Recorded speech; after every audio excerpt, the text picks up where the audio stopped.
Vrai ou faux, il est dangereux de dormir à côté de son téléphone portable. C'est faux. En fait, si votre téléphone reste allumé mais en veille, c'est-à-dire que vous ne passez pas d'appel ou que vous ne transférez pas de données, votre exposition aux ondes électromagnétiques va rester extrêmement faible. Vous n'êtes pas non plus obligé de dormir avec votre téléphone juste en dessous de votre oreiller. Donc vous pouvez observer une distance de 50 cm ou 1 mètre, car le rayonnement diminue fortement à mesure que la distance augmente. Quand votre téléphone est actif, il n'y a pas non plus de risque avéré pour la santé, d'après l'Organisation mondiale de la santé, que ce soit en communication mobile de type 4G ou même sans fil de type Wi-Fi. Malgré tout, comme tous les appareils électriques ou électroniques, les téléphones portables émettent donc des ondes électromagnétiques auxquelles nous sommes exposés. La principale conséquence, c'est qu'en fait, ça va échauffer les tissus de notre corps. Alors c'est pour ça que les constructeurs de smartphones sont obligés de respecter des limites de puissance et également de faire des mesures. Ces mesures, c'est le DAS, le débit d'absorption spécifique, c'est-à-dire la quantité de puissance absorbée par le corps.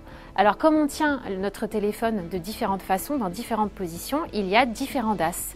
On a le DAS tête, quand on tient le téléphone proche de la tête, le DAS tronc proche du tronc et le DAS membre proche des jambes ou des bras quand on met le téléphone dans la poche d'un jean par exemple. Malgré toutes ces précautions et la réglementation qui est très stricte, il y a un doute qui persiste sur la cancérogénicité possible des téléphones portables.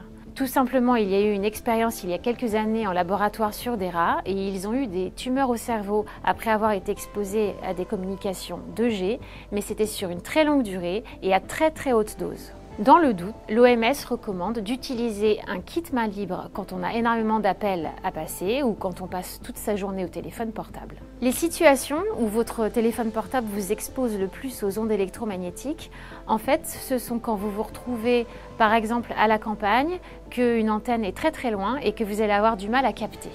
Là, votre téléphone va fonctionner à pleine puissance.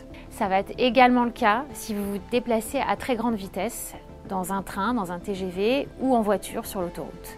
On conseille généralement d'éviter le plus possible de communiquer trop longtemps dans ces situations. Donc essayez de limiter vos appels et de limiter vos connexions Internet. Et le cas le plus pratique à ce moment-là, c'est de disposer d'un réseau local Wi-Fi pour se connecter. Pour résumer, vous n'êtes pas obligé de mettre votre téléphone portable sur mode avion la nuit. Et privilégiez le réseau Wi-Fi quand vous êtes dans une zone où la couverture mobile est mauvaise ou que vous vous déplacez à grande vitesse en train ou en avion.